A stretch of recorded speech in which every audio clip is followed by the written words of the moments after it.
here we are. We're back, and it might work today. I don't know. No promises. But I think we're working. We'll find out. Anyway, season 7, episode 23. We're just getting back. Well, hi guys. Are you joining? Look at this.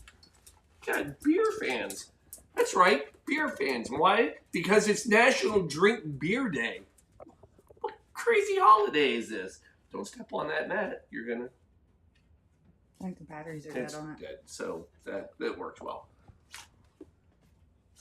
I see ya. So, folks, here we are. We're drinking a beer, and we're going to teach you some more about beer because we got a beer cocktail. Is that why you guys are so excited, folks? Come on in, Blue Monkey Quarantina. The only thing we got are beer cocktails and dogs and cords. It's crazy. Let's see if it's working. I'm looking. I think we're working. All right. Toot, toot, toot, toot, toot.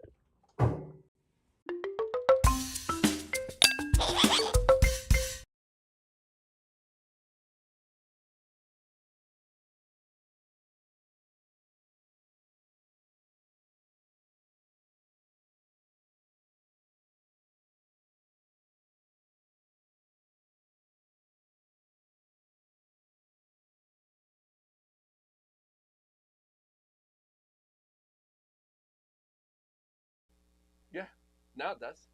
Yeah. Hey, here we go. Right? We're cooking. Well, hi, guys.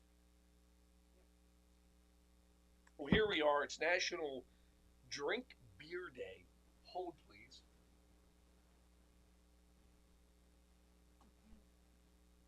What do we got? All right. Now we're back. Had to secure the secret door.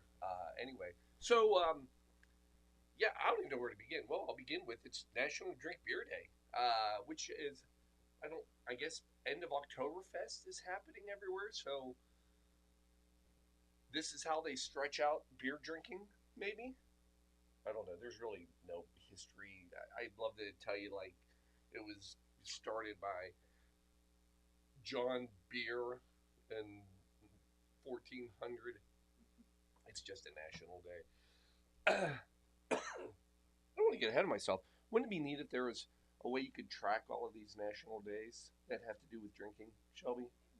That would be an amazing tool. I wonder if somebody could put something together in some sort of monthly preparation. It'd be incredible. Huh. Pondering. And that's the only hint you're going to get from me for what's coming up for the coat drive. Cocktail Telethon, November 8th. But that's not why we're here. We're here to talk about beer. So, National Drink Beer, you got to make a beer cocktail. And there's lots of them out there. Every good beer cocktail, not everyone, almost all of the ones we know, when it comes to beer cocktails, you're playing with Guinness. And why wouldn't you? Guinness goes back to 1759. Look, if you don't believe me, it's right there in the can. Actually, if you ever notice on the harp, it says established 1759. That's when it started. Yeah, and Guinness is actually the family name. A lot of people don't know that little fact either. Arthur Guinness is a real person. He's the one who started Guinness Brewery in 1759. Came from a long line family of Guinness brewmasters, and he started it. When he started it in 1759, he also started. Didn't start. He created a lease. It's one of the most famous leases in the world. He signed a 9,000-year lease for the brewery in Dublin. Pull up our picture. You know it. Oh, that's my favorite picture of you. That is the brewery in Dublin. We have been, we have visited, we've done it. Now, there's lots of Guinness cocktails out there. So when we mix a couple beers, probably the most famous is the Black and Tan. Not to be confused with a half and half. So a black and tan is Guinness and a pale ale, normally a Bass, right? But a half and half is Guinness in any lager. So it's more of a generic lager. That's a half and half. You can do Snake Bite, another famous one, right? Which is Guinness. You're looking at those like something's wrong. No, Okay.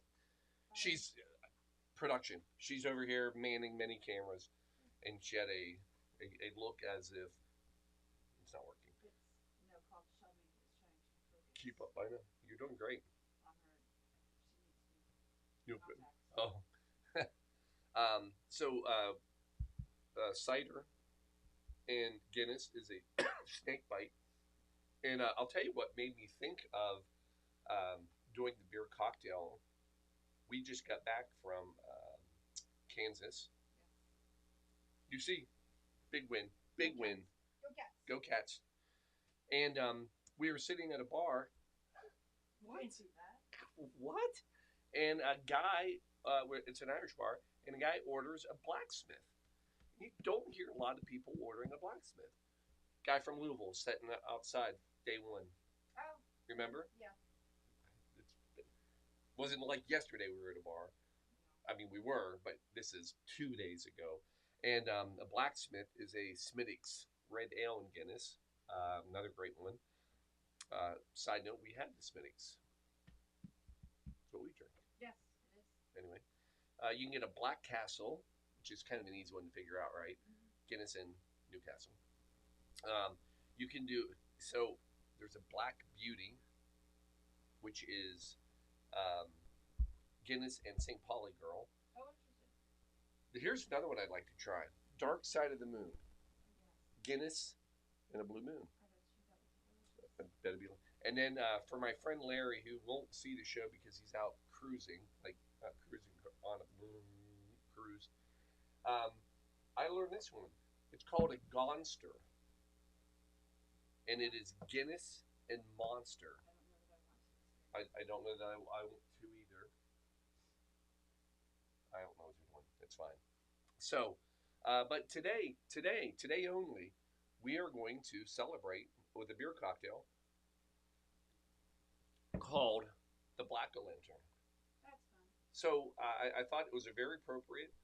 We're heading into not only pumpkin, October, Halloween with the jack-o'-lantern, but also entering in what is best described as the crazy pumpkin spice season. Well, we are already into that. Yeah. A month in. And here's what I love. So we're going any old pumpkin spice beer will do. I'm breaking a lot of rules because I don't like a lot of pumpkin ales and ciders, but as long as it's a pumpkin spice, you're going to be good. But you do love pumpkin pie. I do love pumpkin pie. I know. So these are it's a pretty easy cocktail to make. You're gonna go half of your pint glass. So we're just gonna.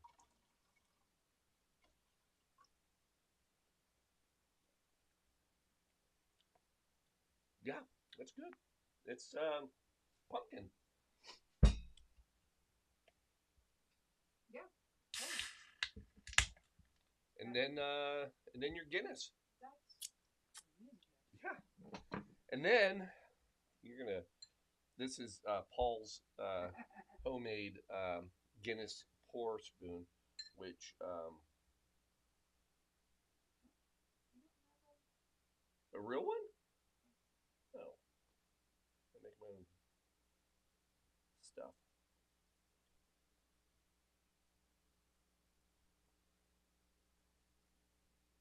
But if you do it back of the spoon,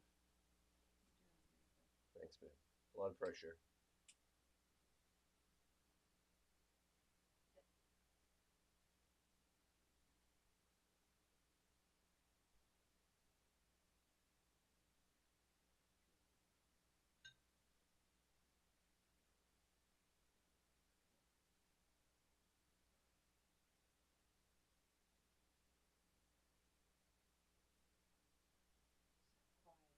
I know. Could have used music this I know. Well, find something.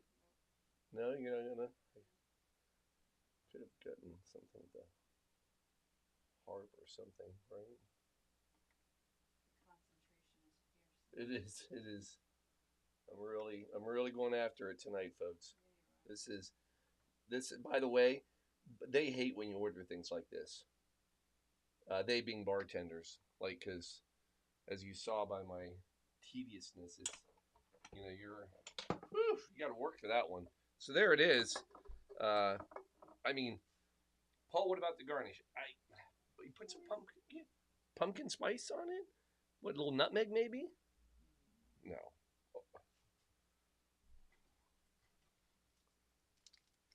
A little emergency. Emergency. Pumpkin flavored for the festivities. That emergency. How about a little pumpkin spice version? You know what I mean? That'd be fantastic. There you go. Emergency. Still festive after all these years. Folks, there it is. It's that easy. That is your Black Lantern.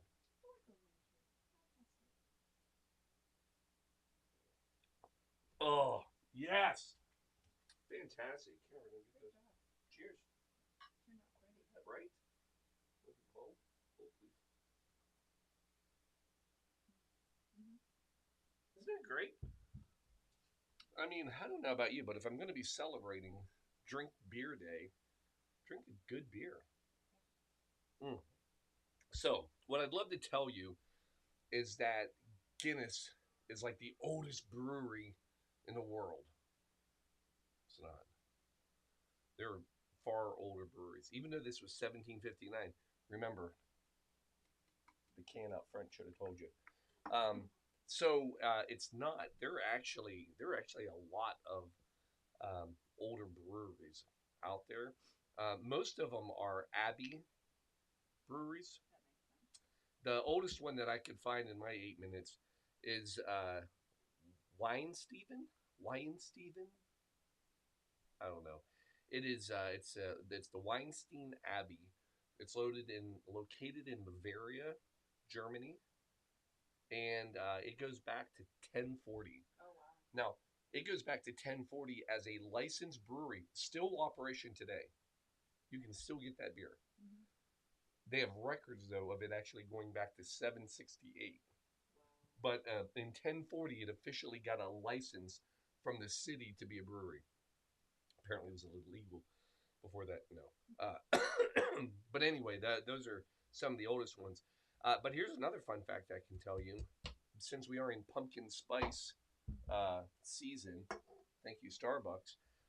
Do you know that the industry, pumpkin spice, annual revenue off of pumpkin spice, $1.1 billion. Yeah, yeah, it's massive. Um, I will say this though, there is some old history though when it comes to Guinness cocktails. Obviously, the Black Lantern is a newer version of it, or a new, there's no any history there. However, beer cocktails, specifically the Guinness beer cocktails, those go back pretty far. Matter of fact, one of my favorites, and I've made it a few times in different locations, is Shelby Black Velvet. Yes, I do like that. That is Guinness and champagne. And that was actually created in 1861 in honor. It was to honor the life of Prince Albert when he passed. And the bartender who made it wanted to.